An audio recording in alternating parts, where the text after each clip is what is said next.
Untuk apa? Retensi plasenta. Apa itu retensi plasenta? Bagaimana keadaan di mana plasenta belum dari 30 menit. Oke, selama 30 menit. Sebelum kita melakukan tindakan plasenta, apa dulu penanganan kita nih untuk ibunya nih? Bukan, maksud saya kita kan kita udah usaha nih, ternyata plasentanya nggak keluar. Nah, usaha kita tuh apa dulu sebelum kita melakukan dengan tangan? Menggunakan alat. Suntik. Nah, suntiknya gimana? Suntik apa? Berapa kali? Sebelum melakukan 1 kali. Oke, jadi begini ya. Kita begitu bayi lahir, segera setelah bayi lahir kita akan melakukan suntik oksi yang pertama. Kita tunggu sampai berapa menit? 15 menit. Tidak lahir, kita suntikan oksi yang kedua. Kalau tidak juga lepas plasentanya, baru kita lakukan tindakan manual plasenta ya. Oke. Pertama sebenarnya pada kondisi di lapangan itu tuh kita udah pakai APD semua ya. Tapi kan kita balik lagi di praktek. Cuma nanti kalau di lapangan kan kita posisinya bidan lagi nolong persalinan, ya kan? Berarti sudah memakai APD ya. Oke. Pertama yang kita lakukan adalah informan consent atau menginformasikan tindakan yang akan kita lakukan dan ya informan consent, prosedur tindakannya. Gimana caranya menjelaskan? Bisa kamu jelaskan gimana coba? Cara penyampaian. Iya, cara penyampaiannya.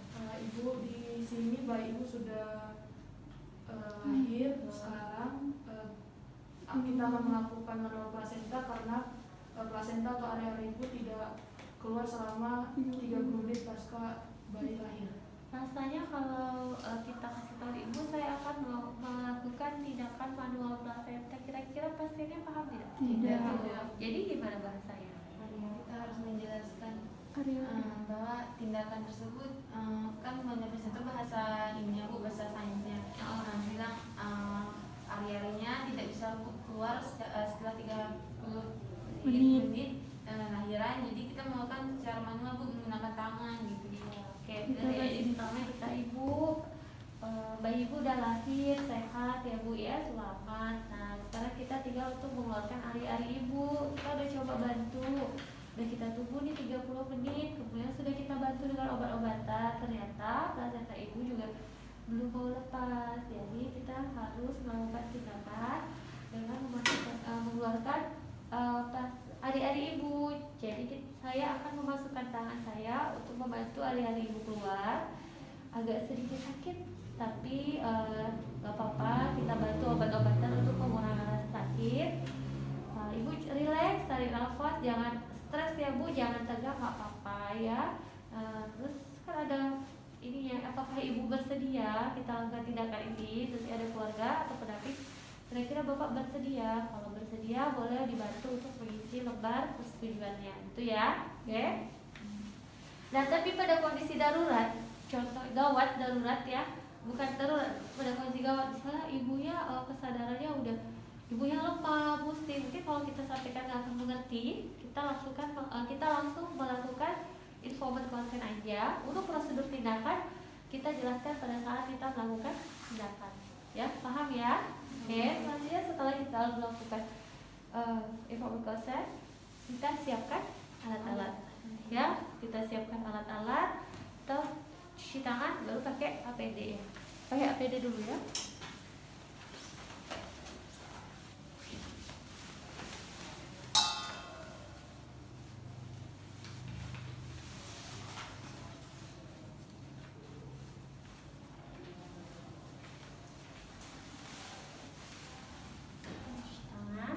Cuci tangannya di air mengalir ya.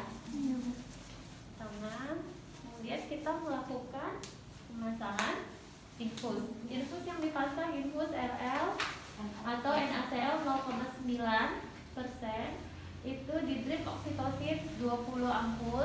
Kemudian 60 tetes per menit ya. Oke, setelah pasang infus kita juga cek alat-alat dan pasang oksigen jika diperlukan.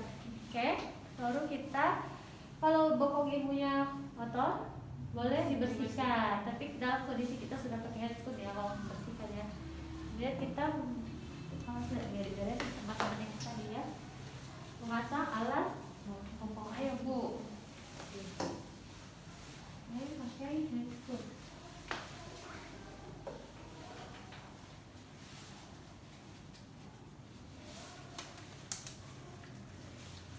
Kalau lupa jangan lupa ini ya.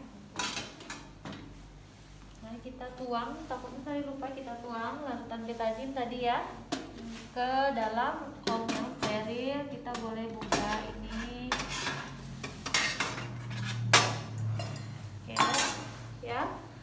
Kita pakai head scoop. Kita cek dulu kandung kemih ibu penuh atau tidak. Cek kandung kemih ibu kosong atau tidak. Kalau misalnya penuh, kita lakukan satu tes saja.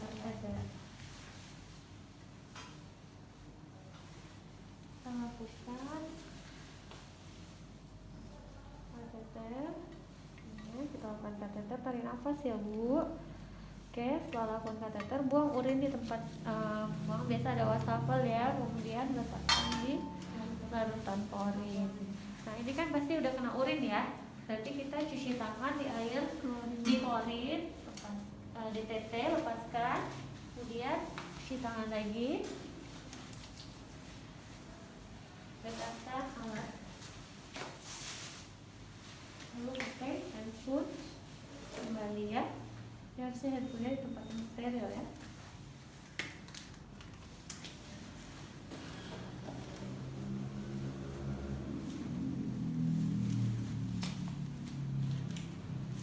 Baru kita pakai sarung tangan panjang.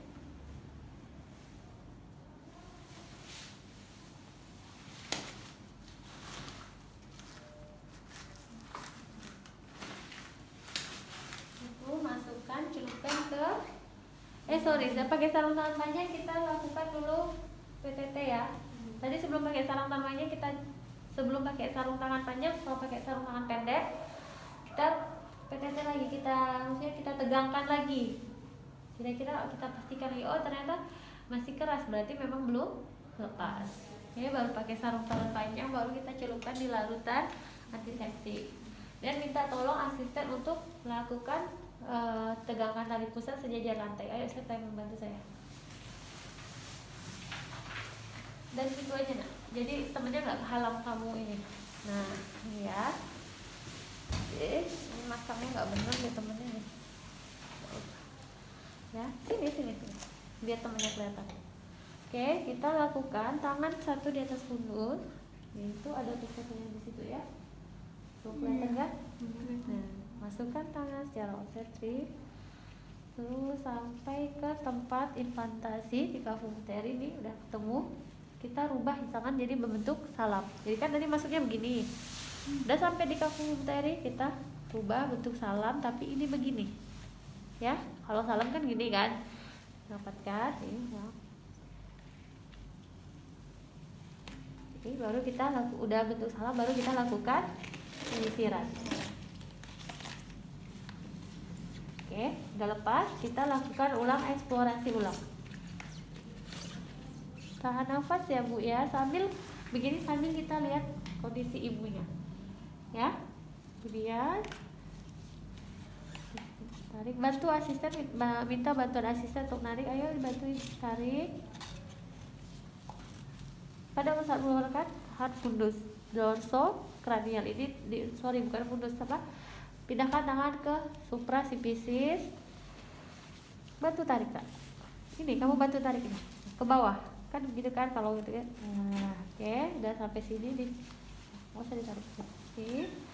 Ini akan ada darah yang muncrat ya. Jadi ini ya.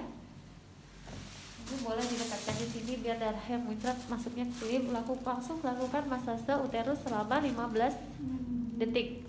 Lama banget 15 detik, 15 menit. Sambil kita lihat pendarahan ibunya. Kalau uterusnya bagus, uterusnya keras, berarti kan kontraksi bagus ya. Kita lihat masih ada pendarahan atau tidak. Kalau ternyata banyak pendarahannya, kita langsung bersihkan. Kita lihat dari mana asal darahan. Setelah ini sambil kita mengecek apa plasenta lengkap atau tidak. Kalau tidak lengkap artinya masih ada yang tertinggal di dalam kan.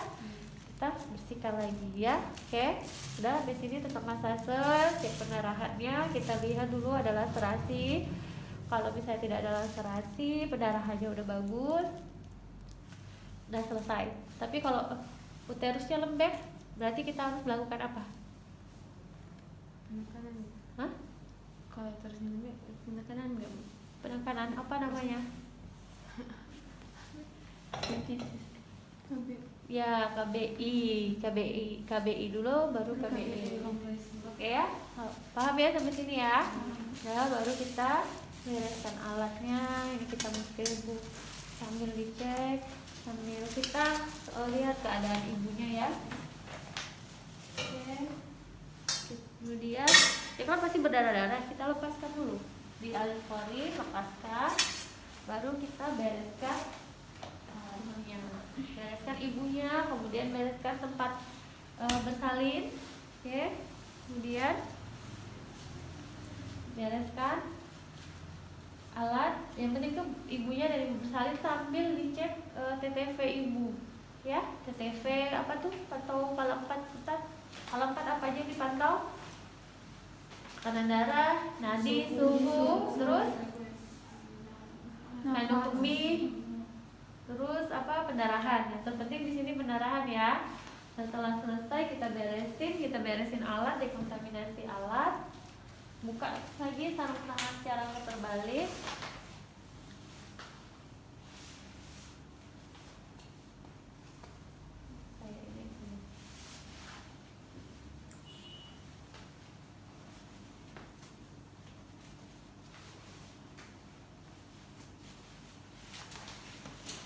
Ini lebih alkoholin ya harusnya ya. Dan cuci tangan, periksa TTV ibu tadi, observasi TTV ibu, kemudian menjelaskan pada ibu bahwa tindakan kita selesai. Bu, adik-adik ibu sudah kita bantu keluar ya Bu. Gimana perasaan ibu saat ini? Nanti ibu sambil dimasase ya Bu, perut ibu. Nanti kalau teraba keras nih, ambil tangan ibu nih. Ini bagus ya Bu, kalau nggak teraba ini nggak bagus, ini teraba bagus ya. Sama kalau ibu merasa darahnya keluar banyak, segera bilang ke saya ya. Kalau ibu ngerti, setelah itu kita lakukan dokumentasi ya. Paham sampai sini? Sebentar.